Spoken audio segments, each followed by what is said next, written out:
तो हेलो जय हिंद दोस्तों, शिवम क्लासेस धनबाद में आपका स्वागत है। तो आशा करते हैं आप लोग अच्छे होंगे, स्वस्थ होंगे और मस्त होंगे। तो जैसा कि आप लोगों को पता है, JSSC CGL एग्ज़ाम आपका अगस्त के तीसरे सप्ताह मतलब 17-18 अगस्त को फिक्स है, 100% होने वाला है। तो सबसे बड़ी बात है, आपका जो पेपर सेकंड है जिसका हिंदी पेपर लैंग्वेज है, तो हिंदी बहुत ही ब्रॉड टॉपिक है। अब आपके पास समय नहीं, लगभग 30 से 35 दिन। तो उस 30 से 35 दिन में क्या करें? तो अब आपके पास इतना भी समय नहीं है कि हिंदी को बहुत डिटेल से हमें बुक करें, पढ़ें, मार्केट में पढ़ें।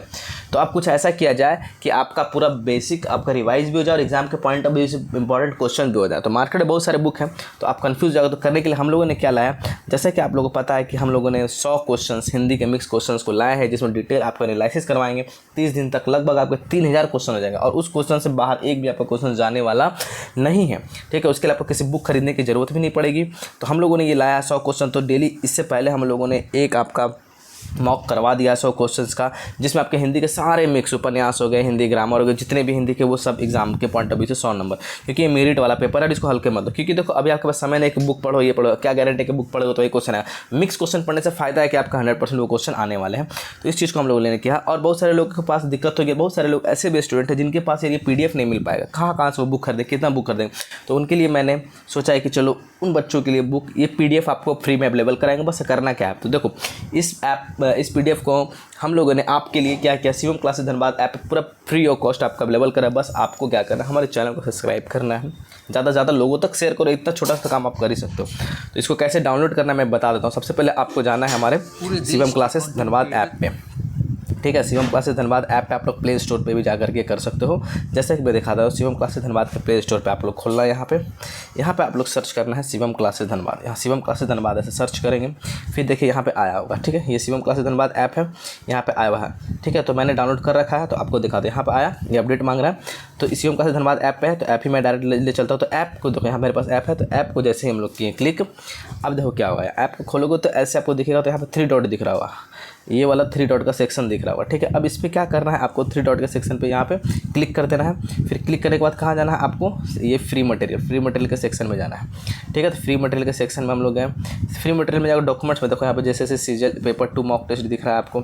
ठीक है, यहाँ पे ये वाला, इस पर क्लिक करना है आपको। इस पर जैसे ही क्लिक करोगे आपको पेपर देखो Day 1 का दिख चुका, तो आज Day 2 का चला जाएगा इस क्लास के बाद। तो इस तरह जाकर के आप लोग को डाउनलोड कर लेना है, समझ में। तो इस तरह से PDF आप लोग फ्री ऑफ कॉस्ट में है, आपके लिए अवेलेबल है। वहाँ से जाके आप लोग डाउनलोड कर सकते हो। ठीक है, तो चलिए हम लोग अपने क्लास को स्टार्ट करते हैं। आज का JSSC पेपर 2 का Day 2 का हम लोग स्टार्ट करते हैं। ठीक है, तो चलिए आप लोग ज़्यादा से ज़्यादा क्लास को पहले तो लाइक कर दो। आने से पहले मैं बता दिया कहाँ से मिलने वाला है। तो चलिए आपका पेपर सेकेंड का, ठीक है, तो चलिए हम लोग स्टार्ट करते हैं। यहाँ पे हमारा पहला क्वेश्चन है आज का कि वह घर पहुँच गया, इन वाक्य में पहुँच गया निम्नांकित में से किस क्रिया का उदाहरण है। तो पहले आपको क्या करना है, जिसका क्रिया स्ट्रांग नहीं है, क्रिया पढ़ लेना है यूट्यूब पे किसी भी फ्लिप प्लेटफॉर्म पे।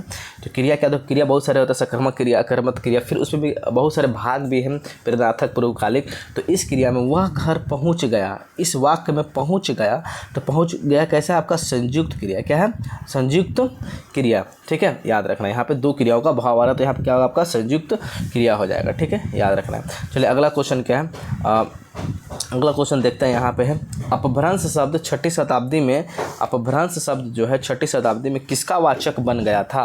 तो अपभ्रंश शब्द होता है क्या, देखो अपभ्रंश मतलब अलग, जैसे मान लो पहले संस्कृत भाषा थी, संस्कृत भाषा मतलब बिगड़ते बिगड़ते क्या होगा, तो बहुत सारे भाषाओं का रूप ले लिया, तो उसी को बोलते हैं अपभ्रंश। तो अपभ्रंश की भी बहुत सारी भाषा हैं, जैसे अपभ्रंश में आपका हो गया सुरसैनी अपभ्रंश हो गया, पैशासी अपभ्रंश हो गया, वाचड़ हो गया, महाराष्ट्र हो गया, मगधी हो गया, अर्धमा, ये सब अपभ्रंश के रूप है, अपभ्रंश के प्रकार है। अब उस अपभ्रंश के प्रकार में भी पढ़ना है आपको कि सुरसैनी में कौन कौन हिंदी आता है, समझे। तो ये सब है, तो मैं एक बार बता दूं। तो सबसे पहले हमारा जो भाषा आया था वो प्राचीन संस्कृति भाषा थी। कौन सी प्राचीन संस्कृत थी। संस्कृत फिर 2 भागों में टूटा, एक लौकिक संस्कृत और एक प्राकृतिक संस्कृत। ठीक है, तो फिर प्राकृतिक संस्कृत 2 भागों में टूटा, पाली जिसको बोलते हैं हम लोग। फिर पाली भी जब ब्रेक हुआ तो सुरसैनी हुआ, अर्धमागधी और मागधी अपभ्रंश। तो हम अपभ्रंश के बारे में जब यहाँ पढ़ रहे हैं, तो अपभ्रंश के बारे में मैं आपको कुछ बता दूं। तो अपभ्रंश देखो, अपभ्रंश के बहुत सारे प्रकार हैं। ठीक है, जैसे सुरसैनी हो गया, सुरसैनी में कौन कौन आएगा, पश्चिमी हिंदी, राजस्थानी, पहाड़ी, गुजराती आ जाएगा। फिर बात करते हैं दूसरा अपभ्रंश हो गया पैचासी। तो पैचासी अपभ्रंश में कौन आ जाएगा, लहदा, पंजाबी आता है। फिर उसके बाद अपभ्रंश है वाचड़, तो वाचड़ में कौन सा वाचन में वाचड़ जो अपभ्रंश उसमें कौन सी भाषाएं आती है, सिंधी भाषा आती है। महाराष्ट्री भी एक क्या अपभ्रंश है जो महाराष्ट्र के लोग बोलते हैं, उसमें कौन आएगा, भाषा मराठी आती है। फिर आपका बात करते हैं मागधी अपभ्रंश वाले क्या बोलेंगे, तो मागधी मतलब बिहार, बंगाल, उड़ीसा और असम के लोग जो सटे हुए हैं, ठीक है, याद रखना। फिर अर्ध मागधी में क्या होगा, पूर्वी हिंदी। तो ये अपभ्रंश के रूप है, अपभ्रंश के अलग अलग अपभ्रंश के भाषा। तो टोटल अपभ्रंश कितना है, 6 अपभ्रंश, सुरसैनी अपभ्रंश, 85 अपभ्रंश, वाचड़, महाराष्ट्री, मागधी, अर्ध मागधी, ये ध्यान देना। तो इसके बारे में डिटेल में पढ़ेंगे।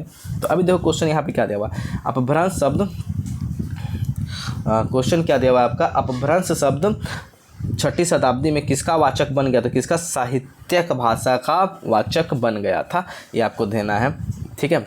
चलिए अगला क्वेश्चन है यहाँ पे, देखो इसे बहुत सारा, अब देखो क्या, श्रेष्ठ कविता प्रबल मनोवेगों का सहज उच्छलन, जो श्रेष्ठ जो कविता होता है ना, प्रबल मनोवेगों का सहज उच्छलन होता है, किंतु इसके पीछे कवि को विचारशीलता और गहन चिंतन होना चाहिए। मतलब वो जो कविता होती है श्रेष्ठ, उसके पीछे कवि का विचारशीलता और गहन चिंतन होना चाहिए। यह विचार किस पाश्चात्य चिंतक का है ना। तो इसमें बहुत सारे लेते, कॉलरॉज है, लेविस है, क्रोचे है, वर्ड्सवर्थ, तो बहुत सारे लोगों के मत आएंगे, तो ये भी आपको ध्यान देना। तो इसको याद करने का कोई उपाय नहीं है जब तक आप लिंक नहीं लगाओ। तो श्रेष्ठ कविता प्रबल मनोवेगों का, प्रबल मन वेग है ना, प्रबल मन वेग से सहज उछलन, उछलन मतलब उछलना, तो कौन उछल जाता है प्रबल मन वेग से, है ना, पूरा वेग से, तेज से कौन उछलता है भाई, तो आपका क्या, वर्ड्सवर्थ। इसको कैसे याद रखना हम लोग, वर्ड्सवर्थ, इसका आपका आंसर हो जाएगा, ठीक है। तो श्रेष्ठ कविता प्रबल मनोवेगों का सहज उछलन है, कौन है आपका, वर्ड्सवर्थ है, ठीक है। आपके अगर वर्ड्स अच्छा रहेंगे, ऐसे याद रखें, वर्ड्स का अर्थ अच्छा रहेगा, वर्ड्स अर्थ मतलब वर्ड्स के अर्थ अच्छा रहेंगे, तो आपका क्या होगा, मन में वेग दौड़ेगा, मन में वेग है ना, आप उछलोगे, ठीक है, याद रखना, ऐसे हम लोग याद कर सकते हैं, ठीक है। क्योंकि देखो बहुत सारा चीज़ आएगा आपको जो लिंक के बिना याद नहीं हो सकता। आप 2-3 बार इस वीडियो को आप लोग देखना है, ऐसे भी याद हो जाएगा, जैसे याद करो। अब बात करते हैं यहाँ पे अगला, देखिए अपभ्रंश का शाब्दिक अर्थ क्या है। अपभ्रंश मतलब क्या हुआ, विकृति। कोई भाषा अगर बिगड़ जाए, जैसे संस्कृत भाषा थी, संस्कृत बिगड़ गई तो अलग अलग अपभ्रंश में बदल गई, अपभ्रंश में सुरसैनी आ गया, 85 आ गया, तो अपभ्रंश का मतलब क्या है कि विकृत, मतलब बिगड़ जाना, विकृत, ठीक है। अपभ्रंश का शाब्दिक अर्थ क्या है, विकृत है यहाँ पे, ठीक है। अब बात करते हैं विकार उपकार, इसका आंसर क्या होगा, विकृत। विभक्ति उकार बहुबूल भाषा के रूप में निम्नलिखित में कौन सी है, विभक्ति उकार बहुबूल भाषा के रूप में निम्नलिखित में से कौन सी, खड़ी बोली होगा कि हिंदी होगा या अपभ्रंश होगा, तो कौन होगा, अपभ्रंश होगा। अपभ्रंश क्या है, विभक्ति उकार बहुबूल भाषा के रूप में क्या जाना जाता है, अपभ्रंश को ही जाना जाता है। और अपभ्रंश क्या है आपका, एक विकृति शब्द है। अपभ्रंश का शाब्दिक अर्थ क्या है, विकृति, तो भाषा का बिगड़ जाना, उसी को क्या होता है, अपभ्रंश, ठीक है। और अपभ्रंश भी 6 टाइप का होता है, हम लोग पढ़ चुके हैं, सुरसैनी, 85, वाचड़, मराठी, मागधी, अर्धमागधी, सब रटवा देंगे आपको, 3-4 बार आपको MCQ करवाएंगे, उसी में रटवा देंगे, ठीक है। तो चलिए अब आगे बात करते हैं हम लोग, यहाँ पे बात कर रहे हैं, यहाँ पे क्या है, अब बात करते हैं भारतवर्ष के लिए हिंदी भाषा का नाम सबसे पहले किसने सुझाया। बोला जाता है भारतवर्ष, हिंदी भाषा के लिए सबसे पहले नाम किसने सुझाया, तो आपको याद रखना, मदन मोहन मालवीय। किसने सुझाया, मदन मोहन मालवीय ने भारतवर्ष के लिए हिंदी भाषा का नाम, भारतवर्ष के लिए हिंदी भाषा का नाम सबसे पहले मदन मोहन मालवीय, ऐसे याद रखेंगे हम लोग, मदन मोहन मालवीय मतलब मदन मोहन जी है ना, मोहन जी हम लोगों ने बोला कि भारतवर्ष के लिए हिंदी भाषा का नाम सबसे पहले सुझाया गया। और एक कुछ फैक्ट बता देता हूँ, देखो हिंदी के बारे में, तो हिंदी का प्रथम कवि किसको माना जाता है, सरहपाद को माना जाता है। और हिंदी की प्रथम रचना किसने की है आपका, ये भी आपको देखना है, श्रावणकाचार्य के द्वारा किया गया, याद रखना आपको, ठीक है। और हिंदी का प्रथम उपन्यास किसके बारे में बोला जाएगा, तो परीक्षा गुरु हिंदी का प्रथम उपन्यास है। हिंदी का प्रथम आत्मकथा किसे बोला जाएगा, तो अर्धकथानक की हिंदी की प्रथम आत्मकथा। तो ये सब भी फैक्ट मैं बता दिया। भारत के लिए हिंदी भाषा का सबसे पहले नाम किसे सुझाया, मदन मोहन मालवीय ने। अब बात करते हैं यहाँ पे हिंदी, तो हिंदी भाषा जब आया तो बहुत प्रचार प्रसार किया गया। तो हिंदी के प्रचार प्रसार की सर्वाधिक प्राचीन संस्था, मतलब कौन सी ऐसी संस्था है जो हिंदी भाषा का सर्वाधिक प्रचार प्रसार किया, तो नागरी प्रचारिणी सभा। इसको कैसे याद करेंगे, देखो किसने किया है, नागरी प्रचारिणी सभा। देखो बहुत सारा सभा है, लेकिन नागरी मतलब हिंदी को प्रचार किया गया, नगर नगर में प्रचार किया गया है ना, सभाओं में, नगर, तो नगर नगर में प्रचार किया, तो नागरी प्रचारिणी सभा एक संस्था है आपका, ठीक है, क्या है का संस्था है आपका। और ये संस्था किसका, श्याम शिवराम के द्वारा, ठीक है, याद रखना है आपको, ठीक है। अब चलो आगे बात करते हैं। अपभ्रंश का शाब्दिक अर्थ है, अभी हम लोगों ने देखा, क्वेश्चन रिपीट है। अपभ्रंश का शाब्दिक अर्थ क्या होता है, विकृति होता है, ठीक है। अपभ्रंश का शाब्दिक अर्थ क्या होता है, विकृति होता है। अब बात करते हैं निजवाचक स्वरनाम। निजवाचक स्वरनाम, तो निजवाचक स्वरनाम किसे कहते हैं? वैसे स्वरनाम जिससे खुद का बोध हो, निजता का बोध हो, है ना, मैं, स्वयं। तो इसमें बताना यह मेरी निजी पुस्तक है, इस वाक्य में निजवाचक का प्रयोग हुआ है? नहीं हुआ है आपका। ठीक है, फिर उसके बाद बताए आप अपमान कहाँ, आज अपनापन कहाँ है, अपनों से क्या छिपाना नहीं है, आप भला तो जग भला, आप भला खुद के बारे में, अपना भला तो निज, है ना, निज मतलब खुद के बारे में यहाँ चर्चा हो रहा है, तो ये आपका आंसर हो जाएगा। ठीक है, आप भला तो खुद भला। ठीक है, ये ध्यान देना है, जिसमें निज का बोधो मतलब खुद का बोधो। ठीक है, चलिए बात करते हैं हम लोग अपने अगले क्वेश्चंस की ओर। अगला क्वेश्चन क्या है? भाषा व्यक्ता या वाची का क्या अर्थ है? भाषा व्यक्ता या वाची का क्या अर्थ है? तो आप इसके बारे में बात करते हैं। भाषा व समाज पृथक वस्तु है? नहीं। भाषा की रचना व परिकल्पना समाज के बिना संभव नहीं है। भाषा की रचना समाज के बिना संभव नहीं है, ऐसा नहीं है। समाज को विकसित रूप प्रदान करने का श्रेय भाषा को जाता है, ऐसा भी नहीं है। बिना समाज के भाषा की रचना और बिना भाषा के समाज की कल्पना पूर्णतः निरर्थक है। ये होगा कंबाइंड। ठीक है, ये दो चीज़ आना बहुत ही ज़रूरी है। देखो क्या, बिना समाज के भाषा की रचना मतलब पहले समाज आएगा तभी तो भाषा आएगा ना। तो बिना समाज के भाषा की रचना और बिना भाषा के समाज की कल्पना, और बिना भाषा के मतलब भाषा समाज पे डिपेंड है और समाज भी भाषा पे डिपेंड है, क्योंकि समाज के हर एक लोगों को कनेक्ट करने के लिए क्या ज़रूरत है? एक भाषा चाहिए। तो बिना भाषा के समाज के लोग को कल्पना ही नहीं कर सकते, पूर्णतः निरर्थक है। ठीक है, और बिना समाज के भाषा की रचना भी नहीं की जा सकती, ये भी होता है। बिना भाषा समाज के बिना अधूरा है और समाज भाषा के बिना अधूरा है। तो ये हो गया भाषा व्यक्ता या वाची का अर्थ क्या है? बिना समाज के भाषा की रचना और बिना भाषा के समाज की कल्पना पूर्णतः निरर्थक है। ठीक है, तो अब आपको याद हो गया होगा। चलते हम लोग अपने अगले क्वेश्चंस की ओर। ठीक है, और जो लाइक नहीं कर रहे भाई, अच्छा लग रहा तो जितने भी लोग देखते उतना लोग कम से कम लाइक कर दो। ठीक है, काव्य शास्त्र के अनुसार रसों की सही संख्या है, मतलब बहुत सारे अलग अलग लोगों के द्वारा रसों को अलग अलग दिया गया कि रस इतना होता है, 8 होता है, रसों की संख्या 9 होता है। तो ये आपको ध्यान देना है। तो बात करते हैं काव्य शास्त्र के अनुसार रसों की संख्या कितना है? 9 है। कितना है? 9 है। तो ऐसे याद रखें, रस मतलब बहुत मधुर चीज़। 9 ग्रह, ऐसे याद, 9 ग्रह मतलब 9 ग्रह मतलब रस की संख्या कितना है? 9 है। याद रखना है, याद रखना है। ठीक है, रस की कितना है? 9। तो रस में मतलब और भारत मुनि, याद रखना है, भरत मुनि के द्वारा रसों की संख्या कितनी है? 8 है। किसके द्वारा है? 8 है। और देखो रस क्या क्या होता है? देखो विभाव रस हो गया, अनुभाव रस हो गया, आपका संचारी भाव हो गया, स्थायी भाव, ये सब रस है। ठीक है, याद रखना है सब। और भरत मुनि के अनुसार 8 है, और ऐसे आपका काव्य शास्त्र के अनुसार रसों की संख्या 9 है। पूछे भरत मुनि के अनुसार रसों की संख्या कितनी है? 8 है। अब यहाँ पे देखो रस में कुछ रस होते हैं, उसके बारे में बता देता हूँ। ठीक है, यहाँ पे देखना, संचारी भाव एक रस, देखो 4 प्रकार के रस होते हैं, एक विभाव, अनुभाव, आपका संचारी भाव हो गया और अस्थाई भाव। तो जब डिटेल में बता संचारी भाव, तो आपको ध्यान देना यहाँ पे संचारी भाव में लिखवा दे रहा हूँ कुछ। संचारी भाव जो रस है आपका कितना टोटल? ये 33 होते हैं। कितना लिख लेना आप लोग, राइटिंग नहीं बैठता। फिर सात्विक भाव, फिर क्या है आपका? सात्विक भाव रस जो कितना होता है? 8 होते हैं आपका। फिर अस्थाई भाव रस कितने हैं आपके? 8 है। तो आपका संचारी भाव 33 है, सात्विक और साध्विक कितना? 100 से सात्विक, 100 से अस्थाई भाव भी कितने हैं आपका? याद रखना है 8 है। ठीक है, ये सब ध्यान देना। और भरत मुनि के अनुसार 8, काव्य शास्त्र के अनुसार रसों की संख्या 9 है। ठीक है, चलिए यहाँ पे विद्यापति का निधन कब हुआ? विद्यापति का निधन कब हुआ, ये आपको ध्यान देना है। ठीक है, तो विद्यापति के निधन के बारे में पढ़ते हैं हम लोग। यहाँ पे कुछ आपके क्वेश्चन और मैं डिटेल में करूँगा। देखो क्लास थोड़ी लंबा होगा, लेकिन जिन अच्छे से तैयारी कर रहे हो क्लास में बने रहेंगे। ठीक है, विद्यापति, तो विद्यापति का निधन कब हुआ? सबसे पहले जानेंगे विद्यापति के बारे में पढ़ते हैं। सबसे पहले देखो विद्यापति जी का जन्म जब हुआ आपका बिस्पी गांव मधुबनी के जिला बिहार में, सबको नोट्स करते जाना, बिस्पी गांव मधुबनी जिला बिहार में हुआ। ठीक है, इनका पूरा नाम क्या था? विद्यापति ठाकुर था। और इनका अन्य नाम बोलेंगे तो महाकवि कोकिल था। क्या था? महाकवि कोविल था। ठीक है, याद रखना, इनको मैथिला कोकिला के नाम से जाना जाता था। ठीक है, मैथिला कोकिला के नाम से जाना जाता था। मधुबनी के बिस्पी गांव में इनका जन्म बिहार में हुआ था। कुल कौन से कुल के थे? मिथिलांचल के ब्राह्मण कुल से थे। इनके पिता थे श्री गणपति ठाकुर थे, माता थे श्रीमती हसनी देवी। ठीक है, याद रखना, ये विषय श्रृंगार एवं भक्ति रस के विषय में ये लिखते थे। ठीक है, भाषा कौन था? संस्कृत, अवहट और मैथिली। ठीक है, याद रखना है। और इनके जो मित्र थे ना, दरभंगा के नरेश शिवहंस विद्यापति थे। ठीक है, याद रखना है। तो दरभंगा जो नरेश है शिवहंस विद्यापति के बारे में बहुत चीज़ें लिखते थे। तो इनका जन्म की बात करें तो जन्म देखो, जन्म इनके बहुत बुक में आपको मिलेगा, बहुत सारा चीज़ मिलेगा। ठीक है, 1350 से लेकर 1360, 74, 80 मिलेगा। ठीक है, इनका जन्म ऐसा। और निधन का वो 1440, 47, 60, 66।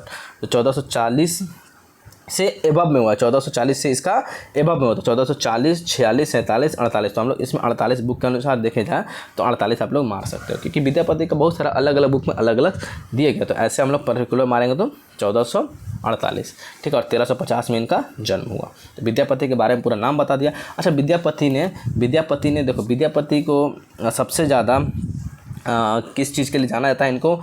मैथिली में पदावली जो इनकी है ना रचना, उसको किसने लिखा? मैथिली भाषा में लिखा गया है। ठीक है, याद रखना। और विद्यापति के और भी अन्य रचनाएं हैं, जैसे क्या बोलते हैं, कीर्ति पताका, कीर्ति लता किस भाषा में? अवहट भाषा में है, लेकिन इनकी पदावली किस में है? मैथिली भाषा है, जिसके लिए इसे मैथिला कोकिला भी कहा जाता है। इसको आपको ध्यान में देना है। और विद्यापति को कौन से उपाधि से किया गया? अभिनव जोगदेव की उपाधि प्राप्त की गई है। ठीक है, चलिए अगला क्वेश्चन पे हम लोग चलते हैं। एक व्यवस्थित शास्त्र के रूप में पाश्चात्य साहित्यालोचन की पहली झलक किस पुस्तक में मिलती है? एक व्यवस्थित शास्त्र के रूप में, मतलब शास्त्र ऐसे तो व्यवस्थित एकदम अच्छे ढंग से हो। तो पाश्चात्य साहित्य आलोचना किसके की झलक, पहली झलक किस पुस्तक में मिलती है? रिपब्लिक। तो मतलब रिपब्लिक मतलब पूरे रिपब्लिक को क्या करता है? आपका रिप्रेजेंट कर रहा है, कि रिपब्लिक को रिप्रेजेंट कर रहा है यहाँ पे व्यवस्थित शास्त्र के रूप में। तो आपको ये ध्यान देना है, तो रिपब्लिक के द्वारा। ठीक है, ये याद रखना है। समझ में आया? तो चलो हम लोग आगे पढ़ते हैं। अब डिंगल और पिंगल क्या है?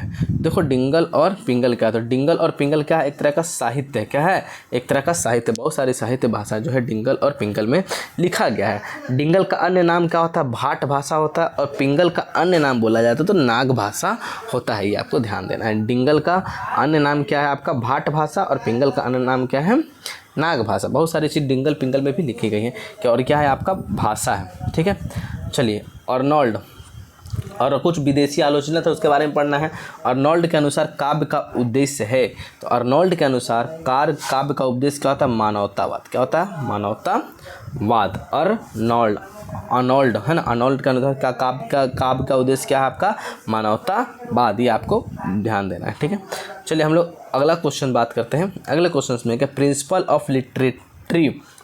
ऑफ लिटरेरी क्रिटिज्म के लेखक कौन है? मतलब क्रिटिज्म के लेखक कौन है? तो देखो, इसको लिंक याद करो, ज़्यादा दिमाग नहीं लगाना, क्या है नहीं, लिंक से सीधा याद करो। Principle of literary criticism.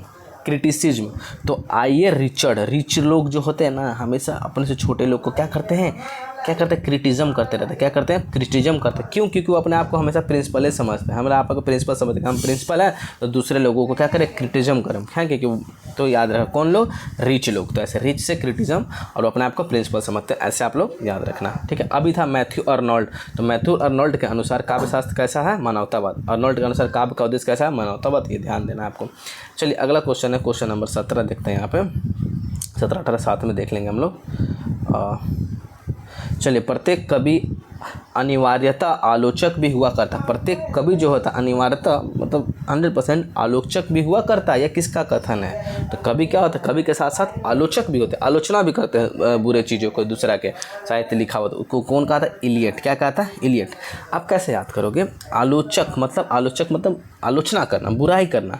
तो देखो, कभी कभी आप इडली खाए और आपको इडली अच्छा नहीं लगा तो क्या कर दोगे? आलोचना कर दोगे। इडली खाए लेकिन अच्छा नहीं लगा तो क्या करोगे? आलोचना कर दोगे। कौन? कभी इडली खाया तो उसको अच्छा नहीं लगा तो क्या कहते हैं? आलोचक। तो इस तरह आलोचक भी हुआ करता है। यह कथन किसका है? इलियट का है। समझ में आया? कौन सा कवि का है? इलियट का है।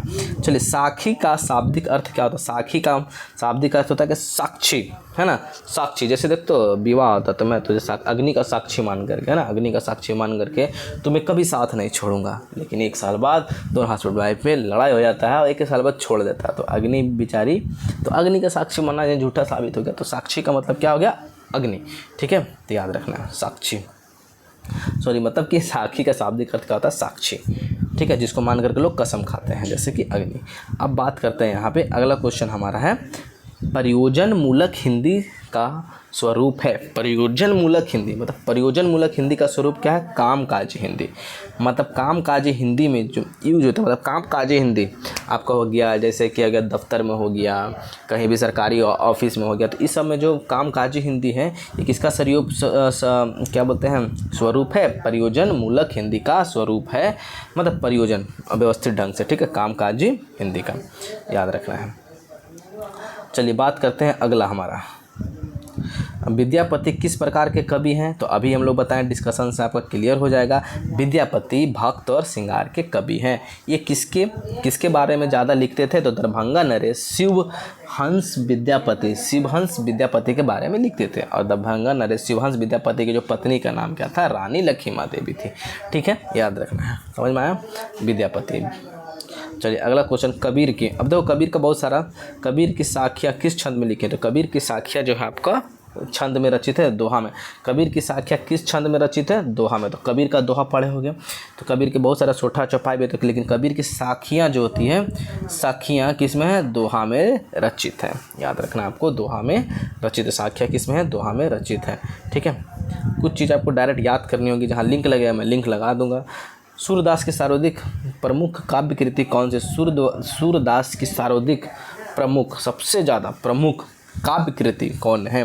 तो ये सूरसागर। सूरदास की सबसे प्रचलित, जो बोल सकते सर्वाधिक प्रमुख इंपॉर्टेंट, सबसे इंपॉर्टेंट थी सूरसागर। सूरदास सूरसागर सर्वाधिक। सूर सारावली भी है, साहित्य लहरी भी इन्हीं का, लेकिन सबसे प्रमुख बोला जाए तो सूरसागर। सूरदास ने इतना प्रमुख लिखा ना, इतना प्रमुख मतलब काव्य कृति कि सूरसागर, सागर जैसा विशाल है उनका वो काव्य कृति, सागर जैसा विशाल, तो सूरसागर, ठीक है, याद रखेंगे ऐसे हम लोग।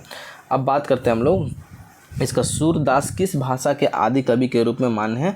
सूरदास किस भाषा के आदि कवि के रूप में मान्य है? ये सूरदास कैसे आदि कवि है ना? आपका आदिकाल के कवि थी ब्रज भाषा।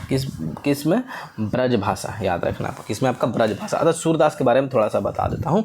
तो देखो सूरदास का जन्म कहाँ हुआ? दिल्ली में हुआ। सूरदास की मृत्यु बोलेगा दिल्ली। सूरदास है ना, आँख से अंधे थे लेकिन जन्म लिए दिल्ली में, ठीक है। जन्म काल कब से कब तक रहा इनका? 14 से लेके 78 ईस्वी से लेकर के आपका 1583। जन्म हुआ 1478 में, मृत्यु 1583 में दिल्ली में हुआ। मृत्यु इनकी कहाँ हुई? पारसौली में हुआ। इनके पिता क्या थे? पंडित रामदास थे, ठीक है। और इनके गुरु का नाम क्या था? आचार्य बल्लभाचार्य था। और ये भक्ति करते थे, सूरदास ज़्यादातर कृष्ण की भक्ति करते थे, और ये बल्लभ संप्रदाय के थे, ठीक है, याद रखना है आपको। अब इनको ब्राह्मण का रूप, कैसा रूप था इनका? सगुन था, ठीक है। पत्नी इनकी रत्नावली थी। इनका निवास स्थान कहाँ था? श्रीनाथ मंदिर में रहते थे। और भाषा किस भाषा में लिखते थे? ब्रज भाषा में लिखते थे, ठीक है, याद रखना। और ये कभी कभी वात्सल्य और श्रृंगार रस के भी, वात्सल और श्रृंगार रस कहा जाता है इनको। वात्सल और श्रृंगार रस के बारे में, वात्सल मतलब कृष्ण की जो बचपन की लीला उसके बारे में ज़्यादा लिखते थे। और भक्ति काल के कवि थे। किस काल थे? भक्ति काल के आपके कवि थे, ठीक है, आपको याद रखना। और ये हिंदी भक्त कवियों में शिरोमणि माने जाते थे। ये हिंदी भक्त कवियों में, हिंदी जितने भी हिंदी के कवि थे उनमें क्या माना जाते थे? शिरोमणि माना जाते थे। इनका बहुत इंपॉर्टेंट 3 को महत्वपूर्ण, सूरदास का इंपॉर्टेंट 3 को ग्रंथ है, साहित्य लहरी, सूरसागर, सुरावली। साहित्य लहरी, सूरसागर, सुरावली, जो कि सूरसागर आपके इनके बहुत ही इंपॉर्टेंट है, याद रखना है, ठीक है, याद रखना। और इनका महान ग्रंथ जो है श्री कृष्ण गीतावली है, ठीक है। और ये किस घराने से संबंधित है? अकबर के घराने से संबंधित है। तो ये सब आपको ध्यान में रखना है, ये सब नोट करते जाना है। चलिए अब बात करते हैं हम लोग अगले क्वेश्चन की। अरुण यह मधुमय देश हमारा शीर्षक कविता किनकी है? अरुण यह मधुमय देश हमारा शीर्षक कविता किनकी है? ये तो जयशंकर प्रसाद की है। किसकी है? आपका जयशंकर प्रसाद जी की है। आपको ये सभी ध्यान देना है। किसकी? आपका जयशंकर प्रसाद की। जयशंकर प्रसाद की तरह बहुत सारे रचनाएं रची गई हैं, तो उसको भी आपको ध्यान में देना है जयशंकर प्रसाद के बारे में। तो जयशंकर प्रसाद ने एक कहानी है आपको पढ़ना, जो कि मधुआ कहानी है। जयशंकर प्रसाद है मधुआ शराबी, और इसके बारे में तो ये भी पढ़ना। तो मधुआ कहानी किसके द्वारा रचित है? जयशंकर प्रसाद के द्वारा रचित है। आपको ये सभी आपको इंपॉर्टेंट है, ध्यान देना है। और जयशंकर प्रसाद को हम लोग बोल दें कि जयशंकर प्रसाद का आपका जन्म कब हुआ? 1 मिनट यहाँ बंद हो जा रहा है तो नेट, 1 मिनट आप लोग रुकना। हाँ तो चलिए हम लोग स्टार्ट करते हैं। अपने थोड़ा सा ब्राइटनेस को बढ़ा लेते हैं यहाँ पे। तो क्वेश्चन क्या है हमारा, आराम से पढ़ेंगे। अरुणिया मधुमेह देश हमारा शीर्षक कविता किनकी है? जयशंकर प्रसाद के द्वारा लिखी गई है। किनके द्वारा? जयशंकर प्रसाद के द्वारा लिखी गई है। और जयशंकर प्रसाद का अगर जन्म की बात करें हम लोग, जयशंकर प्रसाद के जन्म की बात करेंगे हम लोग तो 1889 में। कब हुआ? 1889 में इनका जन्म हुआ। और मृत्यु की बात करें तो 1937 में इनकी मृत्यु होगी। और ये कहाँ पे जन्म लिए थे? इनका जन्म स्थान था यूपी के वाराणसी में इनका जन्म हुआ था। ठीक है, अब बात कर लेते हैं मैथिली शरण गुप्त का कब जन्म हुआ? तो जयशंकर प्रसाद का जस्ट पहले हुआ था। कब हुआ था? 1886 में इनका जन्म हुआ था। ठीक है, और ये चिरगांव झांसी थे। ये कहाँ का? चिरगांव झांसी। तो मैथिली शरण गुप्त लोग कहाँ थे? झांसी झाड़ी में, तो चिरगांव झांसी में। ठीक है, याद रखना। अब अगे का बात करें तो अगे और नागा अर्जुन का जन्म साथ में हुआ था। अगे प्लस नागा अर्जुन का जन्म कब हुआ था? साथ में हुआ था। साथ में नहीं हुआ था, आगे पीछे हुआ था। अगे का जन्म नागा अर्जुन का जन्म 30 जून को हुआ था। ठीक है, और अगे का जन्म 7 मार्च को हुआ था। कब? 1911 में। याद रखना आपको, मैथिली शरण गुप्त का 1886 में, जयशंकर प्रसाद का 1889 से 37 में मृत्यु है। अगे का 1911 में। याद आपको ध्यान देना है। समझ में आया? तो इतना चीज़ देख लिया हम लोग। और जयशंकर प्रसाद के एक और है, मधुआ है, इन्हीं के द्वारा रचित कहानी है दिनकर की। अब बात करते हैं हम लोग दिनकर की। दिनकर जी के बारे में यहाँ पे बहुत सारे इंपॉर्टेंट बात भी है, उसके बारे में भी मैं बताऊंगा जो इंपॉर्टेंट आपको लगेगी। ठीक है, दिनकर की कौन सी कृति कामाख्या की दार्शनिक पीठिका पर रची गई है? तो कौन? उर्वशी। तो दिनकर के द्वारा एक उर्वशी है, ये इनके द्वारा रचित है। ये भी आपको ध्यान देना है। इसके बारे में मैं आपको कुछ फैक्ट बता देता हूँ दिनकर के बारे में। ठीक है, दिनकर के बारे में 1 मिनट आप ध्यान देना। आपको दिनकर के बारे में कामाध्यात्मा की दार्शनिक पीठिका पर रची गई उर्वशी। ठीक है, उर्वशी याद रखना है। उर्वशी कैसे याद रखेंगे? उर्वशी क्या? एक हीरोइन है, दिन भर इधर से उधर भटकते रहती है। ठीक है, तो दिनकर की कौन सी रचना? उर्वशी। बस ये खाली याद रखो, एग्जाम में दिनकर देखा और उर्वशी मार देना आपका। ठीक है, कभी दिक्कत नहीं आएगा। अब बात करते अगे को अगे उपनाम किन से प्राप्त हुआ? तो किससे हुआ? जैनेन्द्र जी से। किससे प्राप्त हुआ? आपका जैनेन्द्र जी। तो जैनेन्द्र जी का जन्म कब हुआ था? जैनेन्द्र जी का जन्म कहाँ हुआ था? अलीगढ़ के कौड़ियागंज में हुआ था। कब हुआ था? 1905 में जन्म हुआ था। और इसका 1988 में मृत्यु हो गई थी। 1905 में जन्म हुआ था, 1988 में इनकी मृत्यु हुई थी। और अगे जी को अगे उपनाम किन से प्राप्त हुआ था? जैनेन्द्र जी से प्राप्त हुआ था। ठीक है, याद रखना है आपको। तो अब बात करते हैं अगे जी का जन्म कब हुआ? तो हम लोग बार बार पढ़ें, अगे जी का जन्म अभी पढ़े 1911 में हुआ था। ठीक है, 7 मार्च 1911 में हुआ था। 4 अप्रैल 1887 में इनका दिल्ली मृत्यु में हो गई थी।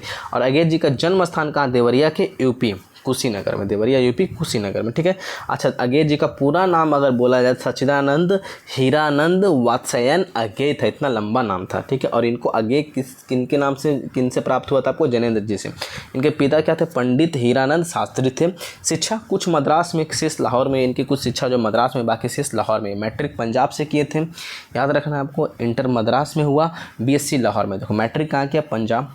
फिर इंटर 12th करने के लिए मद्रास गए, साइंस से किया, फिर BSc लाहौर में किया। और बात करते हैं MA भी इन्होंने किया है, इंग्लिश में MA किया, लाहौर से ही किया। ठीक है, BSc प्लस लाहौर। दोस्तों कितने पढ़े लिखे थे उस समय के लोग, जब पंजाब भारत का हिस्सा था।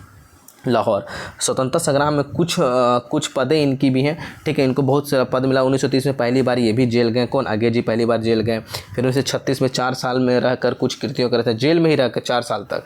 1930 से लेकर के 36 मतलब 6 साल तक लगभग जेल में रहे 4। और इन्होंने क्या किया? आपका कुछ कृतियों का रचना किया। ठीक है, अब बात करते हैं इंग्लिश प्रोफेसर, जोधपुर विश्वविद्यालय में भी रहे, इनको याद रखना है। तो इनका बहुत सारे रचनाएँ भी आगे हम लोग पढ़ने वाले हैं। ठीक है, याद रखना है। चलिए, अगला क्वेश्चन क्या है हमारा? ये है आपका गोस्वामी तुलसीदास। किसके बारे में बात कर रहे हैं हम लोग? गोस्वामी तुलसीदास जी के बारे में हम लोग बात कर रहे हैं। तो गोस्वामी तुलसीदास की अंगाकृत कृतियों में से कौन सी कृति है जिनमें उनके द्वारा, 1 मिनट थोड़ा ब्राइटनेस कम करते हैं, हड़बड़ाना नहीं, आराम से पढ़ना है। ठीक है, गोस्वामी तुलसीदास की अंगाकृत कृतियों में कौन सी कृति है जिनमें उनके द्वारा विविध देवी देवताओं की आराधना की है? मतलब गोस्वामी तुलसी द्वारा कौन सी कृति में देवी देवताओं की आराधना की? याद है, विनय पत्रिका। किसके द्वारा? विनय पत्रिका। तो तुलसीदास के बारे में थोड़ा सा पढ़ लेते हैं। तो तुलसीदास का जो आपका ये तुलसीदास जी, इनका जन्म कब है माना जाता है? 1532 1532 से लेकर के आपका 1623 ईस्वी में। ठीक है, याद रखो हमारे पास डिजिटल बोर्ड ने भाई इसे काम चला, आप लिख लो। जन्म कब हुआ था तुलसीदास का? यूपी के राजापुर बांदा गांव में हुआ था। ठीक है, जो कि वर्तमान में अभी चित्रकूट के नाम से जाना जाता है। इनका नाम क्या था? गोस्वामी तुलसीदास था। इनका उपनाम बोलेंगे तो मानस हंस के नाम से जाना था। तुलसीदास का उपनाम क्या था? मानस हंस के नाम से। और पिता इनका क्या नाम था? आत्माराम दुबे। इनकी माता का क्या नाम था? हुलसी था। पिता का क्या नाम था? आत्माराम दुबे। माता का नाम क्या था? हुलसी था। ये सब आता है आपको क्वेश्चन। ठीक है, इन्हें किस नाम से जाना जाता है? मानस हंस के उपनाम इनको दिया गया है। जैसे अच्छा, इनकी पत्नी क्या थी? रत्नावली। इनके बारे में बहुत इंपॉर्टेंट एक कहानी सुनो आप लोग। एक इनकी पत्नी जो है आपकी रत्नावली, देखो कहानी याद रहेगा तो याद रहेगा। इनकी पत्नी क्या है? रत्नावली। बरसात में ये मिलने गए थे अपनी पत्नी से। ठीक है, जो कि इनको मना कर दी थी। उस समय ये मना कर दी, तो उससे पीड़ित होकर के इन्होंने बहुत आत्मचिंतन किया, बहुत काम किया और उन्होंने बहुत बड़ी बड़ी रचनाएं की, जब ये नारुष्ट हो गए वहाँ से। ठीक है, उनके गुरु के बात करें तो तुलसीदास के गुरु की बात करेंगे तो नरहरि दास इनके तुलसीदास के गुरु हैं। अब इनका पालन पोषण भी किया, और नरहरि दास इन्होंने क्या किया? इनके जो गुरु थे पालन पोषण भी किया। प्रमुख रचना इनका यह था। प्रमुख तुलसीदास बहुत बड़े, जब होता है ना पत्नी जब मना कर दी तो लोग दिल टूट गया इनका, तो दिल टूटने के बाद पता है लोग IAS बन जाते हैं। ठीक है, तो उसी तरह इन्होंने क्या किया? IAS तो नहीं बने, लेकिन बहुत बड़े रचनाकार बने। जैसे कि इन्होंने श्री रामचरितमानस रची, इन्होंने विनय पत्रिका का रचना किया, फिर कवितावली, गीतावली इनके द्वारा रचना किया है। और किस भाषा में? अवधि प्लस ब्रज, दोनों को मिक्स करके। और ये इनका जन्म किस काल में हुआ था? भक्ति काल में, है ना। तुलसीदास हो गया, रसखान हो गया, ये सब भक्ति काल के कवि थे। ठीक है, याद रखना। अच्छा, इनका जो जन्म हुआ ना अनेक आपदाओं में बीता। माना जाता है कि इसके जन्म के समय अभुक्त मूल नक्षत्र में पैदा होने से, किसमें? अभुक्त मूल नक्षत्र में पैदा होने से इनका त्याग कर, घर जब जन्म होना तुलसीदास जी का, तो इनके माता पिता ने जन्म त्याग कर दिया। बोला यार तुम बहुत अभुक्त मूल नक्षत्र में पैदा, तो इनका त्याग कर दिया गया। तो इनके नरहरि दास से पालन पोषण किया। ठीक है, बहुत बचपन बहुत संकटों में इनका बीता। ठीक है, अब ऐसे ही लोग मतलब नहीं बन जाए। अब इनका बात करें, मृत्यु कहाँ हुआ? काशी के 80 घाट में। जन्म कहाँ हुआ? तो यूपी राजापुर बांदा में। मृत्यु काशी के 80 घाट में होती है। इनकी बहुत सारी रचनाएं हैं। रचनाएं एक बार मैं आपको बता दूँ, श्री रामचरितमानस है। अच्छा, श्री रामचरितमानस को इन्होंने एक ही जगह पर नहीं लिखा। कहाँ लिखा? काशी में लिखा है, श्री चित्रकूट एवं अयोध्या में पूरी की। ठीक है, अब विश्व के महाकाव्य में, महाकाव्य के 100वें में से 46वां स्थान पे आता है।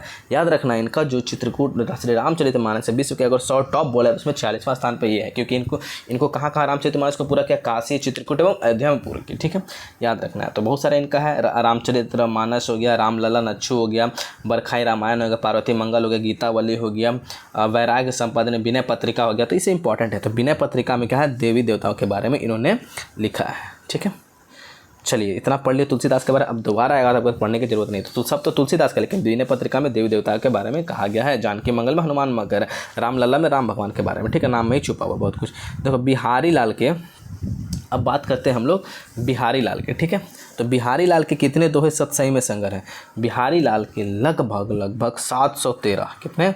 बिहारी लाल के कितने दोहे सतसई में? तो बिहारी के सतसई आता है। क्या आता है? बिहारी के सतसई आता है। ठीक है, तो बिहारी के सतसई में लगभग 713 दोहे हैं आपका। ठीक है, तो बिहारी का जन्म कब हुआ? तो याद रखना है, बिहारी का जन्म हुआ आपका 1595 से लेकर के 1663। याद रखना जन्म काल है। 1595 जन्म और 1663 में मृत्यु रहा। ठीक है, बिहारी नाम बिहारी है, और यह रीतिकाल के रीतिबद्ध कभी माने जाते हैं। किस? रीतिकाल के रीतिबद्ध कभी माने। अब इनका कहाँ हुआ? नाम बिहारी है, लेकिन कहाँ हुआ? ग्वालियर। ग्वालियर मतलब MP में इनका जन्म हुआ। जन्म कहाँ हुआ? बसुआ, ग्वालियर गोविंदपुर गाँव में। कहाँ? बसुआ के ग्वालियर गोविंदपुर गाँव में। पिता इनके क्या थे? पंडित केशव राय चौबे थे। आश्रय, इनका आश्रय कहाँ था? बिहारी जो राजा जयसिंह के दरबार। देखो राजा जयसिंह के दरबार में ये रहते थे। ठीक है, याद रखना है।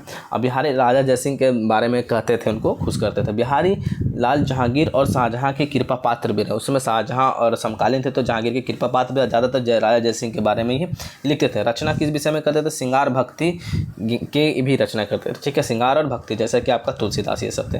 भाषा इनकी ब्रज भाषा थी, याद रखना है आपको। अब बात करते इनको उपलब्धि मिली थी। बिहारी के बारे में बोला जाता है ना, गागर में सागर भरने की प्रतिभा थी। छोटे से कम शब्दों में बहुत बड़े बड़े चीज़ें लिख देते थे। इसीलिए जैसे इनका बहुत फेमस हुआ सतसैया के दोहरे। अब जैसे मतलब गागर के सागर मतलब बहुत कम भाषा लैंग्वेज यूज की, उससे बहुत बड़ी मीनिंग होते थे। जैसे कि उपलब्धि, इनको गागर में सागर भरने की प्रतिभा थी, इसीलिए इसका। जैसे कि सतसैया के दोहरे अनुरनावक के तीर, देखन में छोटा लगे घाव करे गंभीर। देखो कितना छोटा वर्ड है, लेकिन कितना बड़ा इसका मीनिंग है। तो ये इन्हीं को बोला था गागर में सागर भर देने की प्रतिभा थी। अच्छा, इनके बुक बहुत सारे फेमस हुआ था। बिहारी सतसई किस शैली में था? बिहारी सतसई जो थे किस शैली में थे? मुक्तब शैली में, मुक्तक शैली में थे, याद रखना। और बिहारी के दोहे, बिहारी के 25 दोहे याद रखना आपको। ठीक है, तो चलिए तो याद रखना बिहारी के कितने दोहे सत्सई में है, लगभग 713। ये भी हो गया आंसर। अब बात करते हैं अगला क्वेश्चन हम लोग का, ठीक है। भूषण मतलब क्या, गुस्से में लाल भूषण, है ना।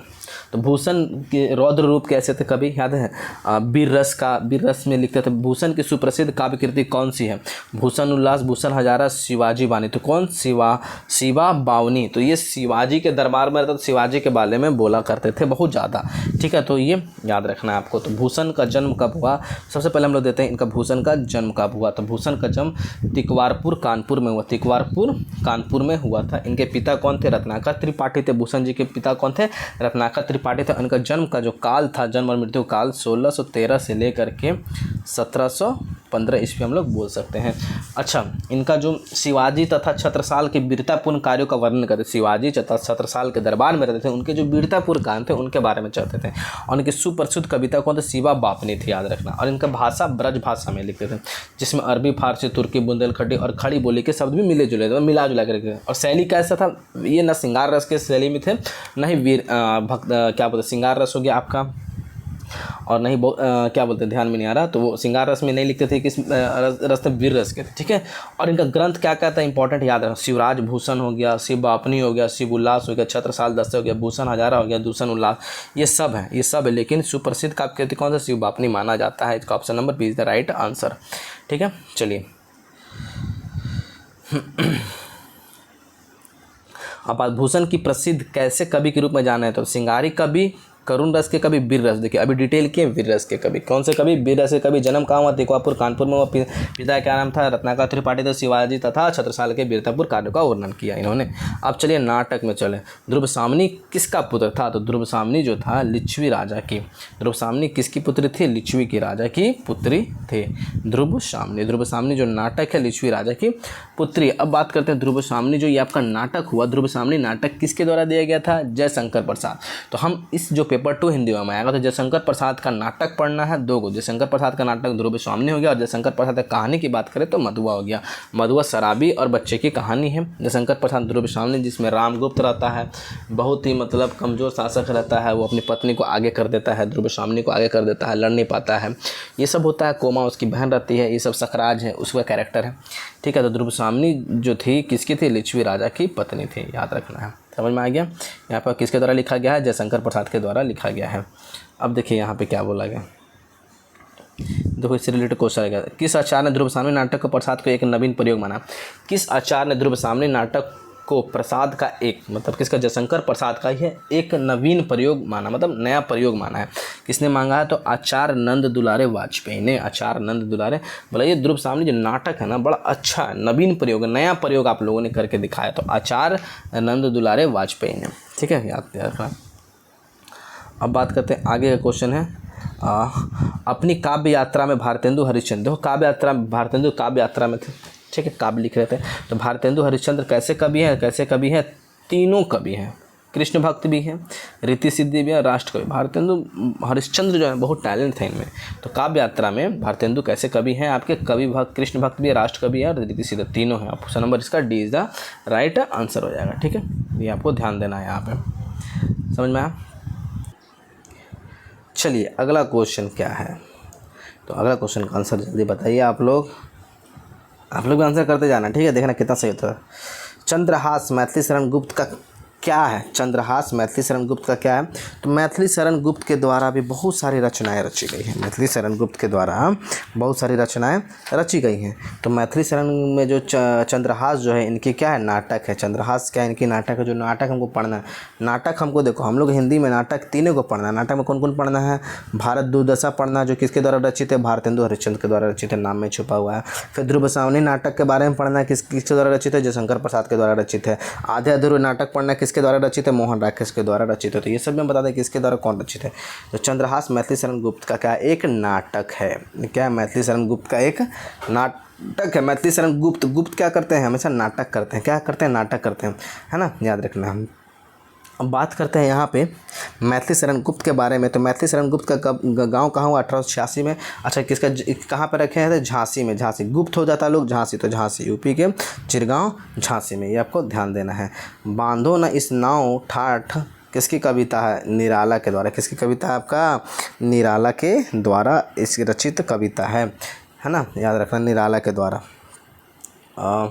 सूर्यकांत त्रिपाठी, निराला का मतलब सूर्यकांत त्रिपाठी, निराला पंथ का मतलब क्या होता है आपका, ये बताना है आपको। सुमित्रा नंदन पंथ हो गया। तो निराला, बांधो ना इस नाव ठाठ, किसकी कविता? निराला। मतलब निराला लोग बोलते थे भाई, देखो निराला लोग जो होते हैं ना, ऐसे याद रखेंगे, निराला लोग को बांधो ना इस नाव, इस ठाव मतलब निराले लोगों का बांध नहीं पाओगे, उनको निराले लोगों को बांधना मुश्किल है। तो आपका बात करेंगे हम लोग सूर्यकांत त्रिपाठी निराला। इनका जन्म कब हुआ? 1889 में हुआ। डेथ कब हुआ? 15 अक्टूबर 1961 में हुआ। और इनका महिषपाल मेदिनीनगर वेस्ट बंगाल। निराले लोग होते हैं बंगाल से आते हैं। कहाँ से आते हैं? वेस्ट बंगाल से आते हैं। वेस्ट बंगाल में क्या होता है? नाव चलता है और नाव को बांधा जाता है, ऐसे याद रख सकते हैं हम लोग। तो महिषपाल मेदिनीनगर वेस्ट बंगाल में इनका जन्म हुआ है। ठीक है, चलिए अगला क्वेश्चन देखते हैं हम लोग। सुमित्रा नंदन पंथ का युग, सुमित्रा नंदन पंथ का युग क्या है? तो क्या युग है? छायावादी। सुमित्रा नंदन पंथ, सुमित्रा नंदन, आनंद, नंदन मतलब आनंद, आनंद कब आएगा? जब आप छाया में बैठोगे, छाया में बैठोगे तो क्या आपको आनंद है। तो सुमित्रा नंदन पंथ का युग कैसा है आपका? भारतेंदु युग है, ये नहीं होगा। क्या आपका द्विवेदी युग नहीं, प्रतिभाती कौन होगा? छायावादी युग है। आपको ये भी ध्यान देना, सुमित्रा नंदन पंत जी के बारे में आपको बता दिए। ठीक है, अब बात करते हैं यहाँ पर सुमित्रा नंदन पंत के बारे में। ये चीज़ आपको छायावादी युग के कवि हैं, ये आपको ध्यान देना है। बहुत सारे ऐसे आएंगे कौन कौन से कवि किस युग के कहे जाते हैं, ये भी आपको ध्यान देना है। सुमित्रा नंदन पंत हो गया। ठीक है, चलिए आगे हम लोग चलते हैं। सुमित्रा नंदन पंत के बारे में आपको 2-3 फैक्ट और बता ही देता हूँ। सुमित्रा नंदन पंत के बारे में, इनका जन्म जब हुआ ना 20 मई 1900 को हुआ। कहाँ पे हुआ? अल्मोड़ा के कसौनी यूपी में हुआ। कहाँ हुआ? सुमित्रा नंदन पंत का जन्म अल्मोड़ा के उलमौसी में हुआ। इनकी मृत्यु कब हुई? 28 दिसंबर 1977 में हुआ। अब जन्म के 6 घंटे बाद माता का निधन। तो इनका भी दुख मतलब बहुत सारे ऐसे कवि हैं ना यहाँ पे जिनका मतलब बचपन बहुत दुखों में बीता है। जैसे इनका जन्म 6 घंटे बाद माता का निधन हो गया। पालन पोषण क्यों? उनकी इनकी दादी की। इनके पिता का क्या नाम था? गंगा दत्त पंत। माता कौन था? सरस्वती देवी। बचपन का नाम क्या है? गोसाई पंत था, गोसाई दत्त पंत, याद है। सुमित्रा नंदन पंत लेडीज़ नहीं है भाई, मेल है। हमको भी पहले लगता था लेडीज़ से, लेकिन है क्या? मेल। इसका बचपन का नाम क्या था? गोसाई दत्त पंत। कहाँ पे जन्म हुआ सुमित्रा नंदन पंत? अल्मोड़ा, है ना। बहुत अल्मोड़ा, कैसे याद रखें? अल्मोड़ा। इनके जीवन में बहुत मोड़ आया। कहाँ? कसौनी यूपी में। अल्मोड़ा कसौनी यूपी में, याद रखना है। प्रारंभिक शिक्षा गवर्नमेंट हाई स्कूल अल्मोड़ा से ही किया। ठीक है, याद रख। स्वयं को महात्मा गांधी के असहयोग आंदोलन से जोड़कर पढ़ाई छोड़ दी। इन्होंने अपने पढ़ाई को छोड़ दी महात्मा गांधी का असहयोग आंदोलन से जुड़ करके। ठीक है, याद रखना। इन्होंने बहुत रचनाएं की हैं। ठीक है, इन्हें छायावादी कवि के रूप में जाना जाता है। आपको ध्यान, ये प्रकृति प्रेमी भी रहे। इनकी कविताएं प्राकृतिक सौंदर्य से भी भाव विभोर है। इनकी जो कविता है बहुत सारे प्राकृतिक प्रेमी से रिलेटेड है। ठीक है, अब बात करते हैं सुमित्रा नंदन को पुरस्कार बहुत मिला भाई। इनको साहित्य अकादमी पुरस्कार मिला कला एवं बूढ़ा चांद के लिए 1961 में, ये भी ध्यान देना है। 1965 में सबसे पहला नेहरू अवार्ड इनको मिला लोकायतन महाकाव्य के लिए मिला। फिर ज्ञानपीठ पुरस्कार 1969 में मिला सुमित्रा नंदन पंत को, किसके लिए? चितंबरा के लिए मिला। फिर 1961 में क्या मिला? पद्म भूषण साहित्य सेवा के लिए मिला। तो ये सब आपको ध्यान देना है। ठीक है, बात करते हैं हम लोग महादेवी वर्मा, है ना। अब देखो महादेवी वर्मा भी बहुत बड़ी लेखिका थी। ठीक है, तो महादेवी वर्मा किस वाद की कवि है? तो महादेवी वर्मा भी छायावाद। कौन सी? छायावाद। और सुमित्रा नंदन भी छायावाद युग के। याद रखना है दोनों, आपका आंसर ये आपका सही। तो महादेवी वर्मा का कब जन्म हुआ? 1907 में हुआ। कहाँ पर? फर्रुखाबाद यूपी में। महादेवी वर्मा का कहाँ हुआ था जन्म? फर्रुखाबाद यूपी में हुआ था। इनकी मृत्यु कब हुई? 1987 में प्रयागराज में हुआ। तो महादेवी वर्मा का जन्म कहाँ हुआ? फर्रुखाबाद यूपी में हुआ। ठीक है, महादेवी वर्मा जी क्या थी? फीमेल थी। ये फर्रुखाबाद फ्रॉक पहनते थे हमेशा बचपन में। क्या मतलब? फ्रॉक। तो जन्म कहाँ हुआ? 1907 में फर्रुखाबाद यूपी में, ऐसे याद रखते हैं। ठीक है, इनके पिता थे गोविंद प्रसाद वर्मा, भागलपुर कॉलेज के प्रिंसिपल थे। देखो इनके पिताजी बैकग्राउंड ही बहुत तगड़ा था, बहुत लोग का बैकग्राउंड बहुत ख़राब था, तो इनका बहुत तगड़ा था। इनका भागलपुर कॉलेज के प्रिंसिपल थे इनके महादेवी वर्मा जी के पिताजी थे, समझ। इनका माता श्रीमती हेमा रानी वर्मा विदुषी धार्मिक महिला थी, है ना। विदुषी धार्मिक महिला थी, विदुषी बहुत बड़ी विद्वान थी, याद रखना है। इनके पति भी जो थे ना डॉक्टर स्वरूप नारायण वर्मा, बहुत मतलब यार बैकग्राउंड ही तगड़ा था, इनको तो दिक्कत ही नहीं होगा। तो भाई बचपन जाहिर सी बात है, विदुषी धार्मिक महिला प्रिंसिपल हो तो इनका तो रुचि बहुत ज़्यादा ही होगा अच्छे। तो बचपन में बहुत बड़े बड़े कविताएं लिखी इन्होंने। जैसे इनके पंडित रामस्वरूप नारायण वर्मा थे। प्रारंभिक शिक्षा इंदौर से की, 12 वर्ष की उम्र में इनका विवाह हो गया था। ये चीज़ें तो पढ़ा लिखे थे, लेकिन 12 वर्ष की उम्र में इनका विवाह हो गया था। 1920 में मिडिल परीक्षा काज की, 24 में मैट्रिक पास की, फिर इंटरमीडिएट किया, फिर स्नातक की। अब बात करते हैं इनको देखो क्या हो गया ना, बाद में इन्होंने प्रयाग महाविद्यालय में क्या किया ना, प्रचार के पद में महिला विद्यालय में क्या किया, प्रचार पद संभाला। ठीक है, वहाँ पे बचपन से ही रुचि थी कविता और नाटक में, इनका याद रखना है। अब विद्यार्थी जीवन में इनकी एक रचना थी, प्रकाशित होने लगी थी। ठीक है, चांद पत्रिका में इनका जो थी, इनकी रचनाएं प्रकाशित होने लगी उस समय, याद रखना। और छायावाद के 4 स्तंभ में इनका नाम माना था, बोला जाता छायावाद के 4 स्तंभ है, तो चारों स्तंभ में इनका एक नाम माना जाता है। और इनको क्या आधुनिक मीरा भी कहा जाता है। इनको क्या कहा जाता है, महादेवी वर्मा को आधुनिक मीरा भी कहा जाता है, ये भी आपको ध्यान देना है। ठीक है, आधुनिक मीरा भी कहा जाता है। और इनकी सबसे पहली जो इनके साथ साथ क्या कहते हैं, इनको हिंदी की विशाल मंदिर की सरस्वती भी कहा जाता है, हिंदी की विशाल मंदिर की सरस्वती भी कहा जाता है। और इनकी पहली रचना कौन थे, निहार थे। ठीक है, लगता बहुत ज़्यादा डिटेल कर दिए क्या। चलिए अगला, गोस्वामी तुलसीदास अपने किस कृति के लिए अधिक लोकप्रिय है। तो गोस्वामी तुलसीदास किसके लिए, श्री रामचरितमानस। अभी बताएं आपको, श्री रामचरितमानस इन्होंने कहाँ लिखा, 3 जगहों पे लिखी है इन्होंने। ठीक है, 3 जगहों पे लिखे हैं, आपका अभी बता दिया था आप लोगों को। ठीक है, काशी में, चित्रकूट में, अयोध्या में। ठीक है, तुलसीदास का जन्म कहाँ हुआ, तुलसीदास का यूपी के राजापुर बांदा गाँव में हुआ था। गोस्वामी तुलसीदास इनका मानक हंस उपनाम था, याद रखना। तो श्री रामचरितमानस। अच्छा, तुलसीदास के द्वारा एक विनय पत्रिका, जिसमें देवी देवताओं के बारे में चर्चा किया गया था, अभी क्वेश्चन पढ़े थे, ये सब ध्यान देना आपको। बात करते हैं नागार्जुन। 1 मिनट, थोड़ा सा बड़ा तामझाम है इस। नागार्जुन की रचना पत्रहीन नग्न गाछ। नागार्जुन की एक रचना पत्रहीन नग्न गाछ।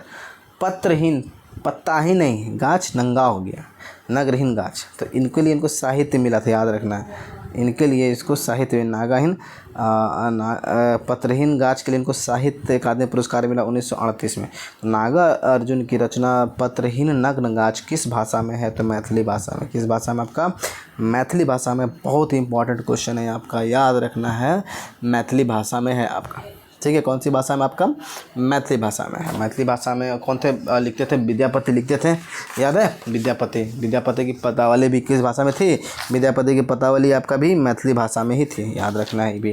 और इनका भी पत्रहीन नग्न गाछ भी मैथिली भाषा में है। और इनके लिए इनको क्या मिला है, आपको इनके लिए आपको साहित्य अकादमी पुरस्कार भी दिया गया है, ये भी आपको ध्यान देना नागार्जुन को। ठीक है, तो चलिए हम लोग नागार्जुन के बारे में तो देख ही लिया। नागार्जुन का जन्म कब हुआ था, जब 1911 में जब अगय का जन्म हुआ। नागार्जुन का कौन सा गांव था, नाग।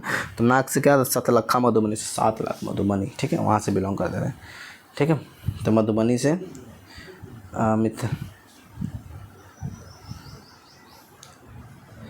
चलिए, तो इसका आंसर हो सतसई में एक बिहारी के सतसैया पढ़ते। बिहारी के सतसैया में छंद युक्त कौन है, दोहा। कौन है, दोहा। तो बिहारी के सतसैया भी बहुत फेमस है। बिहारी के सतसैया किसके द्वारा, बिहारी के द्वारा। ठीक है, याद रखना। अब बिहारी का जन्म कहाँ हुआ था, नाम बिहारी है, लेकिन बिहारी का जन्म कहाँ हुआ था, ग्वालियर के गोविंदपुर गाँव में हुआ था, याद रखना है। और राजा जयसिंह के दरबार में बिहारी लिखा करते थे। सतसैया के दोहा बिहारी के द्वारा रचित है। बिहारी के दोहे, बिहारी के 25 दोहे। ठीक है, याद रखना। चलिए अगला क्वेश्चन, कबीरस खान किसके मोहन रूप पर मुग्ध थे। रस खान, कबीरस खान जो कृष्ण भगवान के बारे में ज़्यादा लिखते, किसके बारे में लिखते थे, कृष्ण भगवान के। ठीक है, तो रस खान का जन्म कब हुआ था, 1558 से लेकर के 1628 के बीच हुआ था रस खान का जन्म। और इनका मूल नाम क्या था, याद रखना। रस खान का मूल नाम क्या था, सैयद इब्राहिम था। कौन था, सैयद इब्राहिम था। इनका जन्म कहाँ हुआ था, दिल्ली के पिहानी में हुआ था। पठान कुल के थे। इनके मृत्यु कहाँ हुआ, ब्रज में। और एक भक्ति करते थे, कृष्ण भक्ति ज़्यादा करते थे, कृष्ण भक्ति में डूबे हुए थे। ठीक है, याद रहे। इनके गुरु कौन थे, अच्छा, रस खान के गुरु कौन थे, आपका रस खान के गुरु गोस्वामी विट्ठलनाथ थे, याद रखना। तुलसीदास के गुरु कौन थे, नरहरि दास थे। रस खान को कौन, गोस्वामी विट्ठलनाथ थे। सूरदास के गुरु थे, बल्लभाचार्य थे, ये सब याद रखना है। कबीरदास के कौन थे, स्वामी रामानंद जी थे। ठीक है, तो ये सब आपको ध्यान देना। इनकी कीर्तियाँ, रस खान के बहुत सारी कीर्ति क्या क्या है, सुजान रस खान, प्रेम वाटिका, रस रसखान भक्त थे, ठीक है, और ब्रज भाषा में लिखते थे, ठीक है। और ये कैसे कवि थे? रस कैसा था? भक्ति और श्रृंगार रस थे, ठीक है। भावुक प्रकृति के, बहुत जल्दी भावुक हो जाते थे, ठीक है, याद रखना आपको, ठीक है। तो इतना पढ़ लिए। चलिए देखिए आगे आ जाएगा। कवि रसखान के सवैया में मात्र 11 छंदों की रचना की गई है। उन रचना में कितने संवाद हैं? तो कवि के रसखान के सवैया में मात्र 11 छंद की रचना किया, उस रचना में कितने संवाद हैं? तो राधा कृष्ण के संवाद है। किसके बारे में? भाई राधा कृष्ण के प्रेम भक्ति के बारे में कहते थे, तो राधा कृष्ण का ही संवाद होगा, जाहिर सी बात है, ठीक है। अब बात करते हैं यहाँ पे सर्वेश्वर दयाल सक्सेना का निधन कब हुआ? सर्वेश्वर दयाल सक्सेना का निधन कब हुआ? सबसे पहले बात करते हैं सक्सेना जन्म कब लिए थे। तो सक्सेना का जन्म हुआ था 15 सितंबर 1927 को, 1927 ईस्वी का। डेट पूछेगा 15 सितंबर 1927 में। एक बार डेट का मैं पूरा वीडियो आप लोग को बता दूंगा, रटना नहीं पड़ेगा, ठीक है। इनकी मृत्यु कब हो गई थी? 23 सितंबर 1983 में, 1983 में हुई थी। 23 सितंबर 1984 भी दिया ना, तो कन्फ्यूज, अगर 23 सितंबर, यहाँ 23 सितंबर 1984 में मृत्यु दिल्ली में हुई, याद रखना है। और सक्सेना का जन्म कहाँ हुआ? यूपी के बस्ती में। सक्सेना भी बेचारा बहुत कष्ट किए, ठीक है, इनके बारे में पढ़ेंगे हम लोग, याद रखना। नया वर्ष फिर आया शीर्षक कविता का मूल भाव क्या है? सामूहिक कल्याण भावना को स्वर।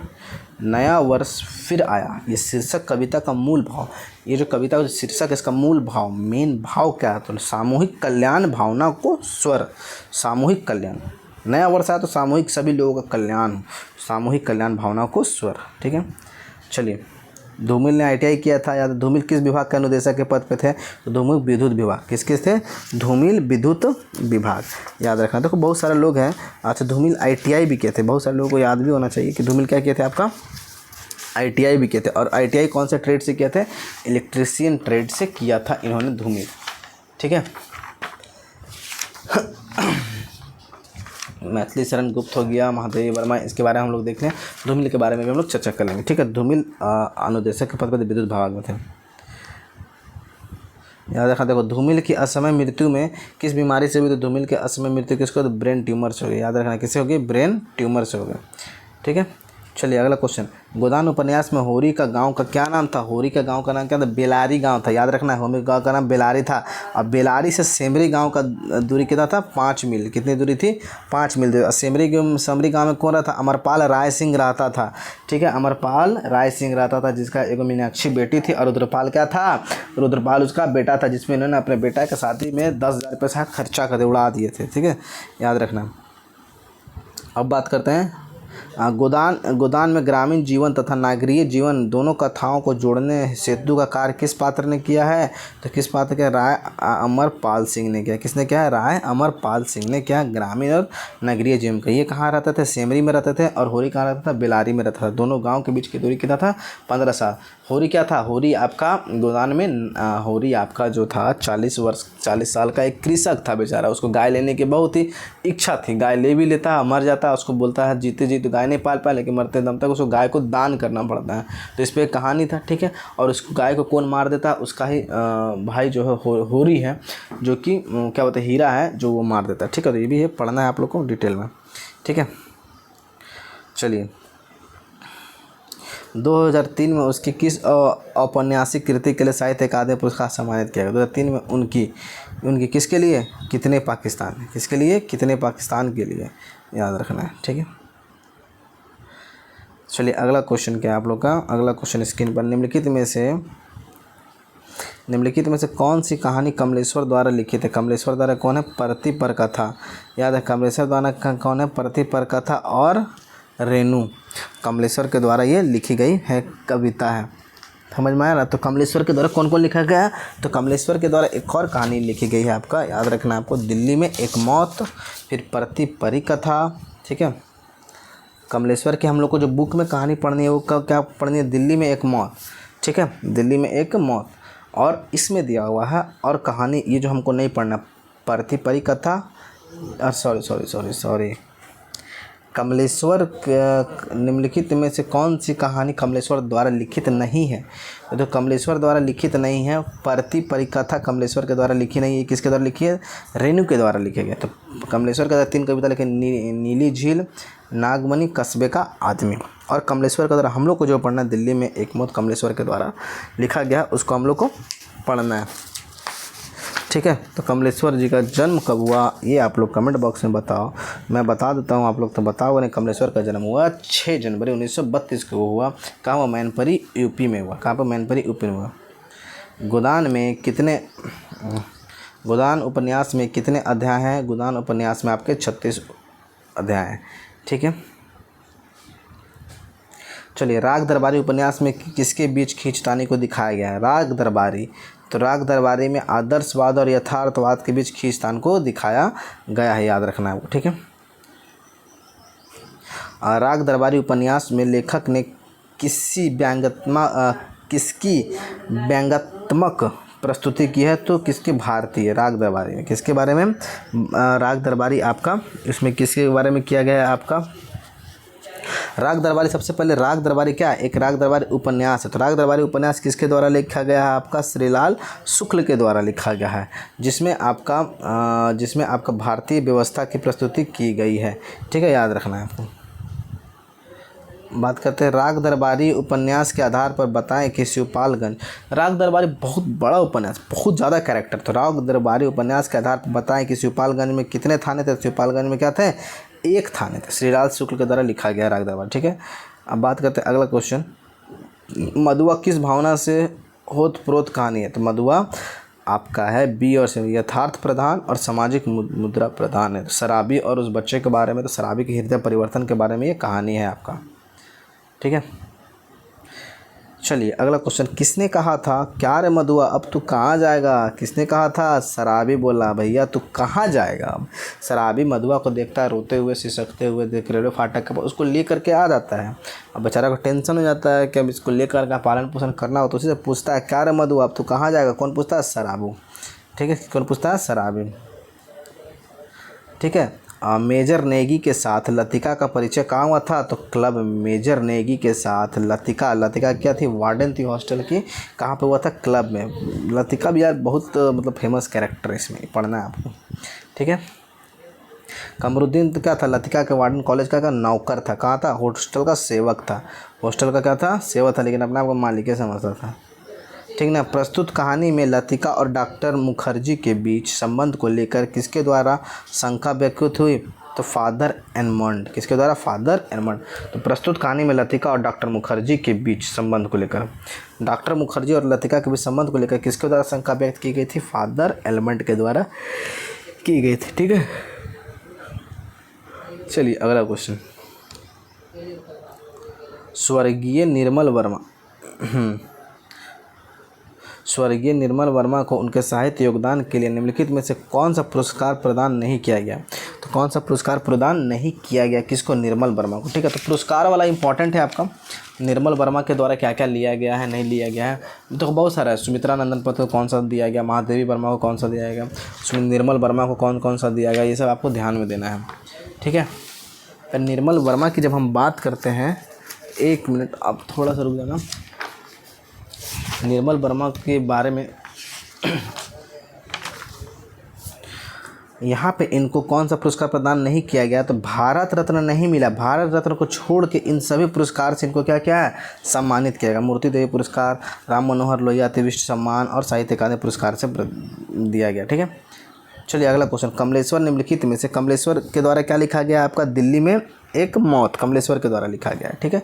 तो कमलेश्वर निम्नलिखित में से किस कार्य से जुड़े हुए नहीं थे? तो कमलेश्वर फिल्म के पटकथा व सम्मान लेखन से जुड़े थे, फिल्म में निर्देशन से नहीं जुड़े थे। फिल्म में निर्देशन से नहीं जुड़े, बाकी सब टीवी पत्रकारिता करते थे, प्रिंट मीडिया में पत्रकारिता करते थे। फिल्म में मतलब कि पत्रकारिता करते थे, मीडिया था और पटकथा लेते, लेकिन डायरेक्टर नहीं थे, निर्देशन नहीं थे, याद रखना। अब बात करते हैं, देखो बड़ा अच्छा इंटरेस्टिंग, चना चबाने से दांत भगा रहे थे, कटकटी लग रही थी।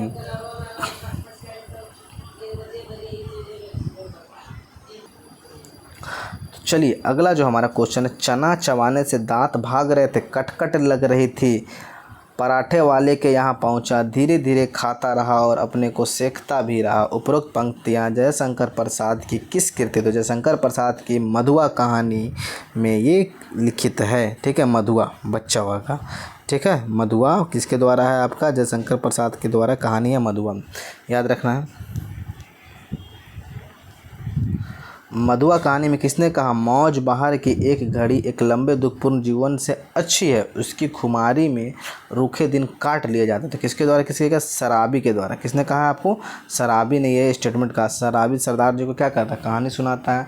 सरदार जी खुश होते हैं, कुछ 4-5 पैसे दे देते हैं, लेकिन एक बच्चा से मुलाकात होता है, रोते सिसकते रहता है। उस बच्चा का नाम क्या, मधुआ। बच्चा उसको लेकर के आ जाता है, ठीक है, और उसका हृदय परिवर्तन हो जाता है, ठीक है।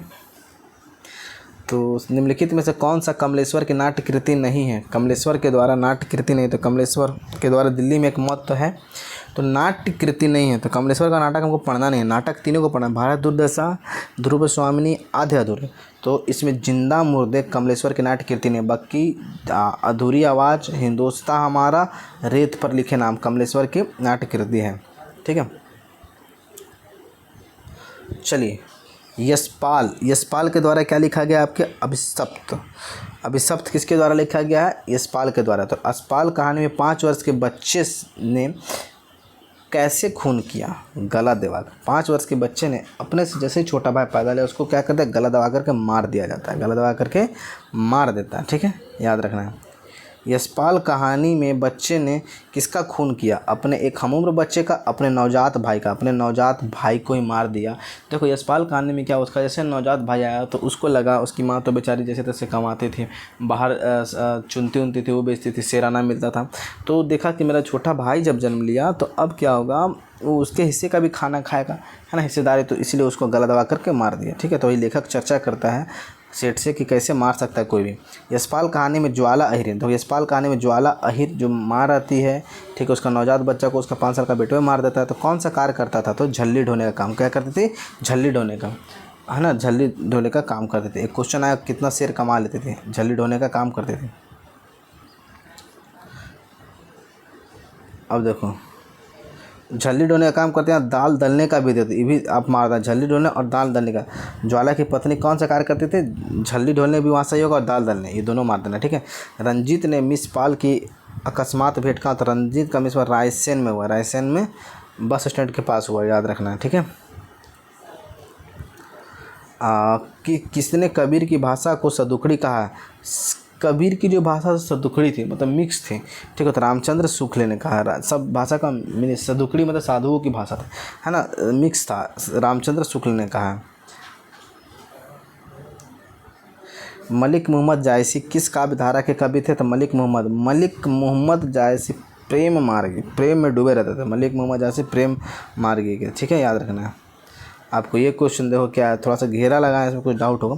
मिसपाल को संगीत का अभ्यास करने पर उसके पिता ने क्या कहकर रोका था। देखो, मिसपाल के पिता ने, मिसपाल को संगीत और पेंटिंग का शौक़ था, ठीक है, मिसपाल को, तो उसके पिता ने क्या कहकर रोका, संगीत भाष्य से उसकी निर्धरा में बाधा पड़ती थी, उसका घर रंडी खाना नहीं है, ये तो ये ऑप्शन नंबर बी बहुत ही उल्टा शब्द है। उसके पिताजी बहुत ही चंट हैं, 1 नंबर के बेकार इंसान है, ये चीज़ यूज़ नहीं करना चाहिए था, ठीक है। तो ये बात बोलते हैं, बुक में पढ़ाया गया, तो ठीक है। संगीत से बदचलनी पैदा होती है, तो बाप पर बहुत खत्म इंसान था, ये सब बोलता, बेचारा बेटी पढ़ने चाह रही है और उसका बाप ऐसा ऐसा बात बोलता है, इस बाप को क्या बोला जाए, ऐसे ऐसे भी बाप होते हैं। चलिए, रंजीत ने मिसपाल की अस्त व्यस्त, अब नाटक में भी ऐसा ऐसा नाटक यूज किया, मतलब कहानी उपन्यास। रंजीत ने मिसपाल की अस्त व्यस्त, अच्छा, मिसपाल एक कहानी है, किसके द्वारा, मोहन राकेश के द्वारा लिखा है, ये ध्यान देना है। अब देखो, उसमें कैरेक्टर है रंजीत है मिसपाल, तो रंजीत मिसपाल की अस्त व्यस्त, मतलब नाटक का नाम है मिसपाल, ठीक है। तो मिसपाल की अस्त व्यस्त खाट पर क्या देखा, तो रंजीत जब मिसपाल के यहाँ देखा, पहले तो रंजीत मिसपाल से कहाँ मिला, रायसेन के बस स्टैंड पे मिला, ठीक है। और जब उसे घरवा गया, पहले मिसपाल नौकरी करते थे, बुखारिया ज्वारिया सिंह उसे बहुत गंदा नजर आता था, बहुत भदे कमेंट करता था, वो लोग हल्के चंट था। तो जैसे ही रंजीत मिसपाल से मिलने उसके घर गया, तो उसके क्या देखा, गंदे कपड़े सैकड़े देखा, नमक का देखा नहीं, उन्होंने क्या देखा कि वह ट्रेंड रेलेसी की पुस्तक और कॉन्क्वेस्ट ऑफ हैप्पीनेस, ये पुस्तक उनके ऊपर देखी, क्योंकि पुस्तक पढ़ने की शौकीन थी, ये आपको मिली देखने को, ठीक है। चलिए अगला, भारत दुर्दशा नाटक में भारतेंदु जी ने भारत दुर्दशा का कारण किसे बताया। तो भारत में दुर्दशा किस कारण से हुआ, भारत दुर्दशा क्यों, आलस, सबसे बड़ा काम आलस, भ्रष्टाचार, पुलिसिया व्यवस्था, यहाँ के लोग खुद भ्रष्ट, तो इसके कारण भारत की दूर से एकता ही नहीं है। तो ब्रिटिश राज तो सबसे बड़ा कारण है आपसी कलह, लोग में आपसी कलह, आपसे में लड़ जाते हैं। तो क्या दूसरा, तो भारत फैली कुरीतियाँ के बारे में, अंधविश्वास, बाबा ढोंगी, अभी देखो बाबा हाथरस में हादसा हुआ, तो ये सब कुरीतियाँ जब तक फैली रहेंगी तो भारत क्या होगा, भारत का दुर्दशा खराब हो जाएगा। तो भारत की दुर्दशा का कारण किसे बनाया, ब्रिटिश राज को, आपसी कलह, ये सभी को बनाया। ठीक है, याद रखना है। अगला क्वेश्चन देखिए, भारत दुर्दशा नाटक में कितने गीतों का समावेश हुआ। तो याद रखा, भारत दुर्दशा नाटक 15 गीतों, हर मंच में क्या होता है, गीत गाया जाता है। ठीक है, भारत दुर्दशा नाटक में आपको, ठीक है, ये आपको ध्यान देना है, भारत दुर्दशा। अच्छा देखो, भारत दुर्दशा क्या है, भारत दुर्दशा गद्य जो खड़ी बोली में, इसके पद ब्रज भाषा में, और दुखांत नाटक, भारत दुर्दशा क्या, दुखांत नाटक है। इनकी रचना किसने की है, भारतेंदु हरिश्चंद्र ने की। शैली कैसा, प्रतीकात्मक शैली, इसमें जितने कैरेक्टर है प्रतीक के रूप में, कोई एक जीवित कैरेक्टर ही नहीं है। ठीक है, इनमें नायक कौन है, भारत है, भारत क्या है इसमें नायक के रूप में आता है। अब भारत दुर्योधन एक शक्तिशाली, और इसमें खलनायक कौन है, भारत दुर्योधन जो शक्तिशाली खलनायक है। ठीक है, और याद रखना है आपको, इसमें टोटल कितने अंक है, भारत दुर्दशा में टोटल कितने अंक बोला जाए, 6 अंक है। कितने अंक है, 6 अंक है, और 15 इसमें गीत है। ये सब आपको ध्यान रखेंगे। पहले अंक में क्या होता है, योगी लावनी गाता आता है, पहले अंक में मंगलाचरण करता है। ठीक है, चलिए लो आ ही गया। भारत दुर्दशा किस प्रकार का नाटक है, नाटक रासक है। कैसा, नाटक रासक है। ठीक है, अगला क्वेश्चन क्या बोलता है, ख़त्म हो गया क्या जी ना। आदमी जो जवाब दे वह उसके चेहरे से भी तो झलकना चाहिए। आधे अधूरे नाटक, तो आधे अधूरे नाटक किसके द्वारा लिखा गया है, आप लोग जल्दी से बताओ कमेंट बॉक्स में। तो आधे अधूरे नाटक किसके द्वारा लिखा गया है यार, आधे अधूरे नाटक में यह कथन किसका, महेंद्र नाथ का। यह कथन किसका, आपका महेंद्र नाथ का। ठीक है, ये किसका, आपका है महेंद्र नाथ का। आधे अधूरे नाटक में कहा गया है कि वह चेहरे से भी तो झलकना चाहिए, महेंद्र नाथ के द्वारा। ठीक है, अशोक, सावित्री जो बेचारी कमाती है बाहर। ठीक है,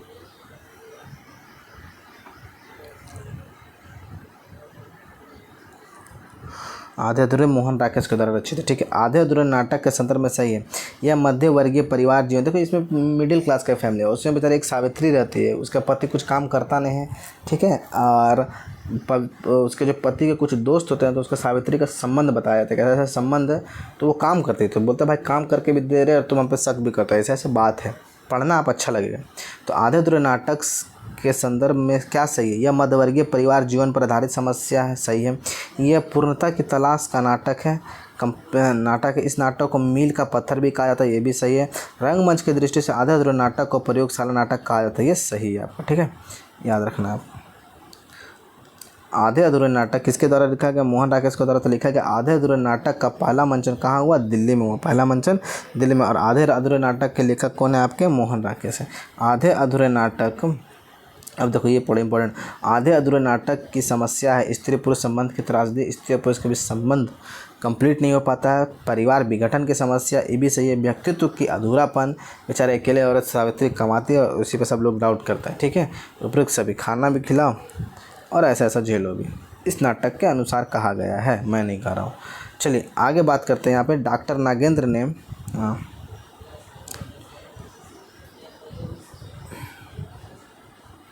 डॉक्टर नागेंद्र ने पंत के काव्य में किसकी भूमिका को सबसे महत्वपूर्ण माना। डॉक्टर नागेंद्र ने पंत की काव्य में किसकी भूमिका को सबसे महत्वपूर्ण माना है, विभाव, किसको, विचार को। किसको माना है भाई, विचार, इसका आंसर सही हो जाएगा आपको, नागेंद्र। ठीक है, डॉक्टर नागेंद्र। एक चीज़ मैं आप लोग को बताता हूँ थोड़ा सा, देखो बहुत सारे इसमें है ना, इसमें आपको इंपॉर्टेंट डेट ऑफ बर्थ आपको याद रखना है। ठीक है, डेट ऑफ बर्थ को आपको याद रखना है, कहानी वाला। चलिए अगला क्वेश्चन है आपका, यहाँ पे है हिंदी साहित्य का बृहत इतिहास नागरी प्रचारणी। हिंदी साहित्य का सबसे ज़्यादा विकास करने में नागरी प्रचारणी सभा का इंपॉर्टेंट अभी पड़ा था। नागरी प्रचारणी सभा वाराणसी द्वारा कितने खंडों में प्रकाशित हुआ, 16 खंडों में। तो हिंदी साहित्य का बृहत इतिहास नागरी प्रचारणी द्वारा वाराणसी में 16 खंडों में प्रकाशित किया गया। ठीक है, अब चलिए अगला क्वेश्चन है, मिस पाल ने स्वयं को हर लिहाज से बदकिस्मत क्यों माना? मिस पाल भी मोहन राकेश के द्वारा, आधे अधूरे नाटक भी मोहन राकेश के द्वारा। तो उसे अपनी माता बिमता और पिता का प्यार ना मिला, ये भी से विवाह नहीं होने से पति का प्यार भी नहीं मिला, बेचारा विवाह नहीं होता है, इसलिए रंजीत उसे मिलने आता है, रायसन के बस स्टैंड पर आता है, ये भी ध्यान देना। नौकरी में जाने के बाद उसका सहकारी में बद चरित्र मिले, ये भी सही है। बुखारिया सिंह, जवाहर सिंह, बहुत, तो ये भी सब सही, तीनों सही है आपका, ठीक है। चलिए, भारतेंदु उक का दस्तावेज किसे कहा गया? तो भारतेंदु उक का दस्तावेज भारत दुर्दशा को किया गया। तो भारतेंदु द्वारा भारत दुर्दशा लिखा गया है, भारतेंदु हरिश्चंद्र के द्वारा भारत दुर्दशा लिखा गया, ठीक है। भारत दुर्दशा एक क्या है? नाटक है। नाटक में 6 अंक हैं, इसमें 15 गीत हैं आपका, ठीक है। अगला क्वेश्चन क्या है? धूमिल के काव्य संस्कारों के भीतर एक खास प्रकार क्या है? धूमिल के काव्य संस्कारों में गंवईपन है, एकदम ठेठ गंवईपन यहाँ पे इनको झलकता है उनके काव्य संस्कारों में, ठीक है। चलिए अगला क्वेश्चन क्या है? यशोधरा इनमें से क्या? यशोधरा क्या एक तरह का काव्य है, यशोधरा क्या एक काव्य है। निराला की किस कविता में महाकाव्यात्मक अद्वैत का तत्व है? तो राम की शक्ति पूजा। निराला राम की शक्ति पूजा, याद रखना। निराला लोग कहाँ जन्म लिए थे? निराला वेस्ट बंगाल के महिषपाल में, मेदिनीनगर में ये जन्म लिए थे। ये भी सूर्यकांत त्रिपाठी निराला, ये पढ़ा दिया। हिंदी साहित्य के इतिहास, देखो हिंदी साहित्य के इतिहास में महादेवी वर्मा किस काल की कवियत्री हैं? तो महादेवी वर्मा आधुनिक काल की कवियत्री। किस काल की है? महादेवी वर्मा आधुनिक काल की कवियत्री। अभी हम लोगों ने इनके बारे में, महादेवी वर्मा के बारे में अच्छे से पढ़ा और आप लोग को बताया है ना। महादेवी वर्मा का बचपन शुरू से ही बड़ा अच्छा था। इनके पिताजी क्या थे आपके? भागलपुर कॉलेज में प्रिंसिपल थे। माता विदुषी धार्मिक थी। डॉक्टर पंडित स्वरूप नारायण थे, ठीक है। महादेवी वर्मा को क्या कहा जाता है? आपका आधुनिक मीरा कहा जाता है। हिंदी की विशाल मंदिर की सरस्वती भी कहा जाता है। छायावाद के 4 स्तंभ में इनका नाम है। महात्मा गांधी एवं रविंद्रनाथ टैगोर का इनका जीवन में प्रभाव पड़ा। बचपन से इनका रुचि था। 12 साल में चांद पत्रिका में इनका क्या हो गया? बचपन से ही इनका चांद पत्रिका में संपादिका नियुक्त की कर दी गई, ठीक है। ये भी ध्यान देना है, आधुनिक काल की थी। चलिए, राग दरबारी, इसको पहले ऊपर कर लो।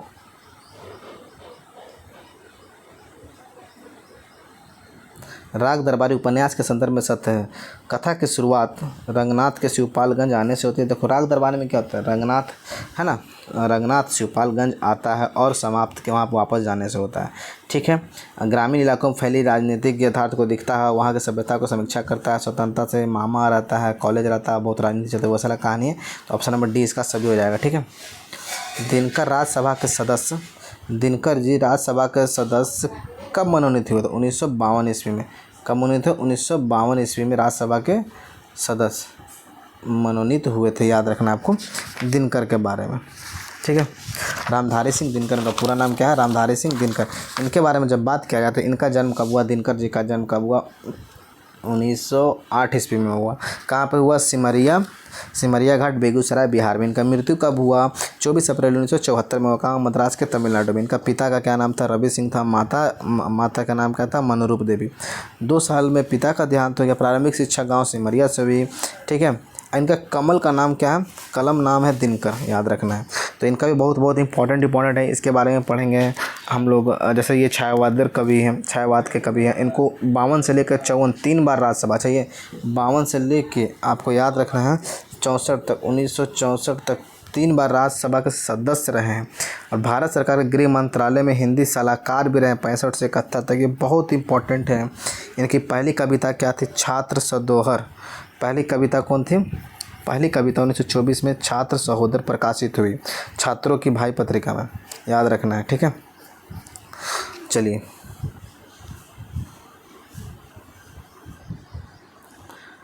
अगला क्वेश्चन, चंपे की कली क्या है? सौंदर्य का मानक उद्यान गंध की वाटिका। चंपे की कली, चंपा कली क्या है?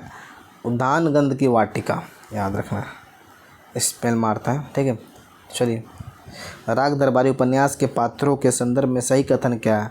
लंगड़ा हुआ अस्थाई आदमी का प्रतिनिधित्व करता है जो भ्रष्ट व्यवस्था का हाँ, लंगड़ा बेचारा लंगड़ अस्थाई आदमी का पति जो इसको बहुत बुरा होता है। शनिचर इसकी असली नाम मंगलदास।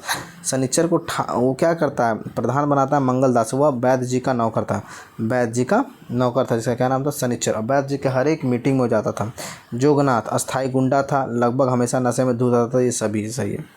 इसको देखो आप लोग कहानी पढ़ो तो और ज़्यादा समझ में आएगा मैं जो बोल रहा हूँ। राग दरबारी उपन्यास के पात्र कौन है? तो राग दरबारी उपन्यास के पात्र कौन कौन है? आपका राग दरबारी बहुत बड़ा उपन्यास है। रामधन भीमखेड़ी है, मास्टर मोती राम है, कालिका प्रसाद, ये सब पढ़ना होगा तब तो एक बार आप पढ़ लो कोई बुक लेकर के मार्केट से, तब जाकर ज़्यादा समझ में आएगी। ठीक है, नहीं तो रटो क्वेश्चन, लेकिन पढ़ लो तो रटने में ज़्यादा आसानी होगा। निजवाचक और पुरुषवाचक दोनों सर्वनाम में उनमें से किसका प्रयोग किया था? आप। निजवाचक और पुरुषवाचक में आप खुद के बारे में। ठीक है, निजवाचक पुरुषवाचक दोनों सर्वनाम में उनमें से किसका प्रयोग? आप। दो बार रिपीट हो गया क्वेश्चन, इसका मतलब 199 क्वेश्चन होगा। निम्नलिखित वाक्यों में से कौन सा ऐसा वाक्य है जिसकी क्रिया कर्ता के लिंग अनुसार ठीक नहीं है? जिसकी क्रिया कर्ता मतलब आदमी है ना, जिसके बारे में कहा जा रहा है उसके लिंग के अनुसार ठीक। राम आता है, हाथी सोती है। देखो तो हाथी सोती कि हाथी सोता ये होना चाहिए। तो लिंग यहाँ पे सही नहीं है, हाथी स्त्रीलिंग है ना, सोती है ये नहीं होना चाहिए। ठीक है, हाथी सोता है। बात करते गहरी लाल साड़ी पहनो, रेखांकित शब्द का विशेषण क्या है? गहरी लाल साड़ी पहनो तो कहूँगा प्रविशेषण है। कैसा है आपका? ये प्रविशेषण है। ठीक है, ये सब भी देखना है आपको। तो बहुत सारे क्वेश्चन एग्जाम में सीधा उठ के यहीं से आएगा। ठीक है, ऑप्शन बाय ऑप्शन भी पिछले बार हम लोगों ने करवाया था, वो तो ऑप्शन सीधा उठ के भी आया था। पूजा को नौकरी नहीं करनी, इसके स्थूलांकित अंश है।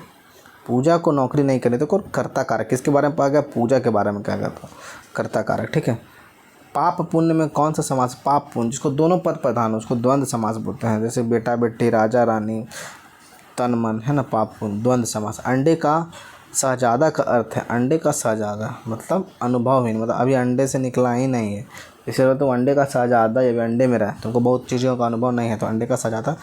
तो चलिए क्लास को यहीं तक रखते हैं, तब तक के लिए थैंक यू।